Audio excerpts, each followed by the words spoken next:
नमस्कार साथियों, स्वागत करते हैं आईएएस फॉर ईएस में। काफ़ी दिनों के बाद से हमारी वीडियो आ रही है और जैसे कि पता होगा कि 18 और 21 तारीख को बिहार दरोगा का एग्ज़ाम था, जो कि 18 को 2 पाली में और 21 को फिर 2 पाली में, यानी कि टोटल 4 शिफ्ट में पेपर आपके हुए हैं।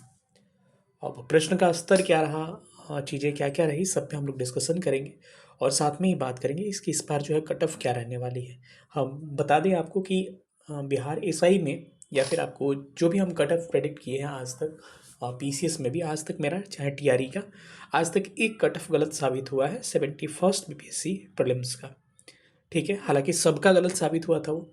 ठीक है, तो जो चीज़ें हैं मैं पहले ही आपको बता दे रहा हूँ, अगर शायद एसआई वाले हमें नहीं जानते होंगे तो यहाँ आपको बता दें, प्रीवियस जितने भी कट ऑफ्स हमने बताए हैं एकदम एक्यूरेट, चाहे प्रीलिम्स का मेंस का रहा है अभी तक।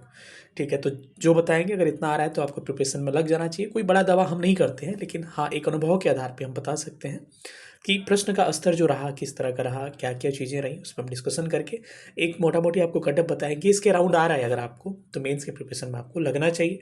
और जिनका भी वेट ज़्यादा है, थोड़ा सा फिजिकल के लिए आप धीरे धीरे आप प्रिपेयर करना स्टार्ट कर देंगे। चलिए सेशन को स्टार्ट करते हैं। जो लोग भी नए होंगे चैनल को सब्सक्राइब करिएगा, टेलीग्राम ग्रुप का लिंक होगा डिस्क्रिप्शन में, उसे ज्वाइन करिएगा।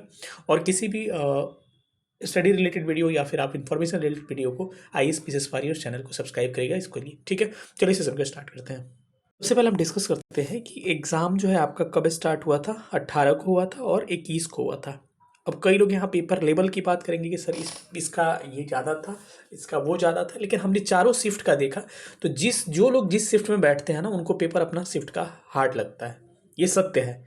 कमेंट करके बताइए कि सत्य है कि नहीं। जिनका जो शिफ्ट होगा ना, लगेगा कि नहीं हार्ड है, और बगल वाले कहेंगे नहीं मेरा हार्ड है, तो आपके हार्ड और हमारे हार्ड कहने से मतलब हार्ड नहीं होगा।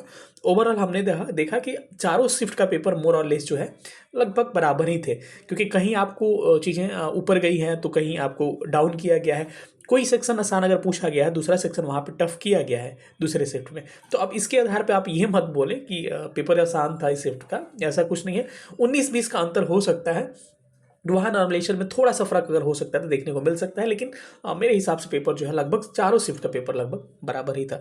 ठीक है, तो अब अगर देखा जाए यहाँ पर टोटल जो भी अप्लीकेंट थे आपको 10 लाख के आसपास थे, और जिसमें से 70% के आसपास आपने देखा होगा कि अटेंडेंस जो है काफ़ी कम रहा है। 65 से 70% के अराउंड अटेंडेंस रहा, 70% के अराउंड मान के चल सकते हैं, यानी कि 6 से 7 लाख लोग अपीयर किए हैं इसके बीच में, क्योंकि बहुत सारा रिजेक्शन वगैरह बहुत सारी चीज़ें होती है। तीसरी बात ये कि अच्छे अच्छे कैंडिडेट का भी यहाँ पर ना मतलब कि यहाँ पे ओएमआर रिजेक्ट होता है।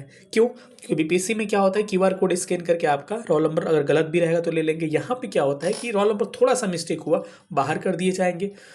अगर रोल नंबर में थोड़ा सा कहीं गोला इधर उधर भराया, बाहर कर दिए जाएंगे।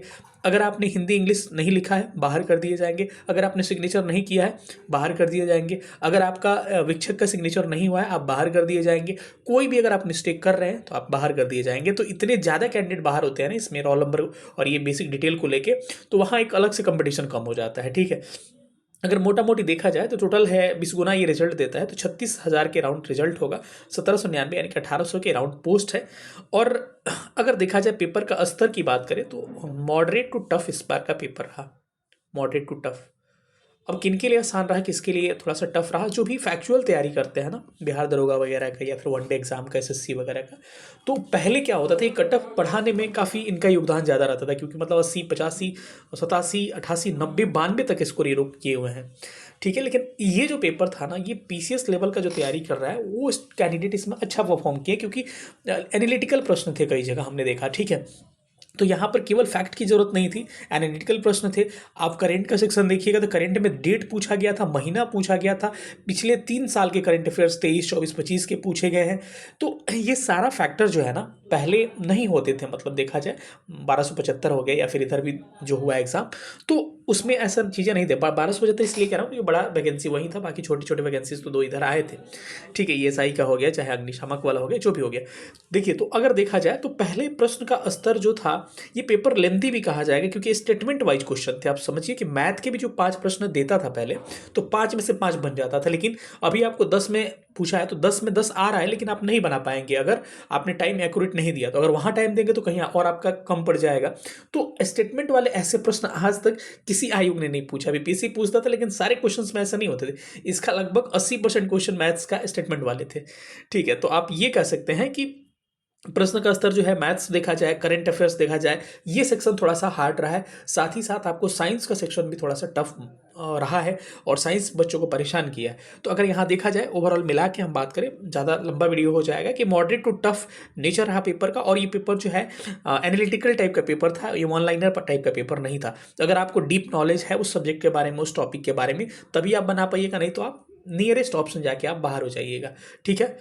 कई अपॉइंटमेंट्स पूछे गए थे, कई ऐसे अवार्ड्स पूछे गए थे जो पहले के पूछे गए थे, वहाँ पे नियरेस्ट वाला भी ऑप्शन दिया था जो हाल में मिला हुआ है। तो अगर याद नहीं रहता है ना कि 21 का मिला था कि 22 का मिला था, तो ऐसे कन्फ्यूजन क्रिएट होता है, और यहाँ पे मिस्टेक बच्चों ने किया है। अगर प्रीवियस कट ऑफ की बात करें तो 65 के राउंड रहा है कट ऑफ। मार्क्स की बात नहीं कर रहा हूँ, कोई नंबर ऑफ क्वेश्चन की बात कर रहा हूँ। ठीक है, 129.60 और फीमेल का 110 के राउंड रहा था। यानी कि मेल की बात की तो 65 और फीमेल का 55 रहा था पहले की कटअप की बात की जाए 1275, और सीटों की संख्या जो है उससे काफ़ी ज़्यादा है यहाँ पर। ठीक है, 1800 1200 में बहुत अंतर होता है। तो अगर यहाँ देखा जाए टोटल 36,000 रिजल्ट में, तो कट ऑफ आपका क्या जा सकता है? तो जो लोग एक्सपेक्ट कर रहे हैं बहुत ज़्यादा जाएगा, ये ऐसा होने वाला नहीं है। और ये एक्सपेक्ट कर रहे हैं कि काफ़ी शिफ्ट का नंबर ज़्यादा वेरी करेगा, ये भी होने वाला नहीं है। जब रिजल्ट आएगा तो आप जाके देख लीजिएगा जो हम बता रहे हैं चीज़ें हो रही कि नहीं। यहाँ पर कट ऑफ देखा जाए तो अगर सबसे पहले हम बात करें ईवार मेल का, तो ईवार फीमेल का 58 +-2 का मतलब हो गया कि 2 नंबर कम भी हो सकता है, 58 से 1-2 नंबर ज़्यादा, मतलब कि वही अगर मोटा मोटी बात करें तो 60 के राउंड, लेकिन 58 या इसके राउंड आ रहा है, 2 नंबर कम भी, या 58 के राउंड आ रहा है, तो आप मान के चलिए आप प्रिपरेशन में लग जाइए। 58 +-2, ठीक है। यहाँ +-2 का मतलब हो गया कि 58 से 60 वाले एकदम फिक्स हैं यहाँ पे, 58 से 60 वाले। बाकी 58 वाले भी लगभग सेफ हैं, लेकिन 58 से 60 ये रेंज हो सकता है। अब 58 से 60 में 59 भी हो सकता है, ठीक है, 60 भी हो सकता है, 58 भी हो सकता है, 57 भी हो सकता है, 56 भी, क्योंकि +-2 है। ठीक है, फीमेल की बात करें 50 +-2, यानी कि 2 नंबर 50 से कम भी, 2 नंबर ज़्यादा भी हो सकता है। बीसी का 56 +-2, यानी 56 से 2 नंबर कम, 2 नंबर ज़्यादा भी हो सकता है। BC female 47 +-2, EWS 55 +-2, EWS female जो है 46 +-2, एससी जो है 47 +-2, एससी फीमेल जो है 38 +-2, एसटी जो है 47 +-2, एसटी फीमेल जो है 38 +-2, फ्रीडम फाइटर 38 +-2, और ईबीसी मेल अगर है तो 51 +-2, और फीमेल है तो 41 +-2। आपका समय जाया नहीं करेंगे। तो और यही रहा कट ऑफ। मगर मोटा मोटी मैं बात करूँ तो 60 नियरेस्ट, मतलब क्रॉस नहीं करना चाहिए, नीचे ही रहना चाहिए। यही आपका इस बार का कट ऑफ रहने वाला है। ठीक है, तो जो लोग भी प्रिपरेशन में लगना है उनको लग जाइए, नहीं तो फिर बाद में ऐसा ना हो कि आपको मेंस में काफ़ी अच्छा टक्कर होने वाला है। क्वेश्चन का स्तर मेंस में भी काफ़ी अच्छा रहेगा। ठीक है, चलिए कैसा लगा सेशन सब लोग बताइएगा। मिलेंगे इस अगले वीडियो में, तो तक ना ख्याल रखिए। सेशन तक बहुत बहुत धन्यवाद। Thank you so much. जय हिंद, लव यू ऑल।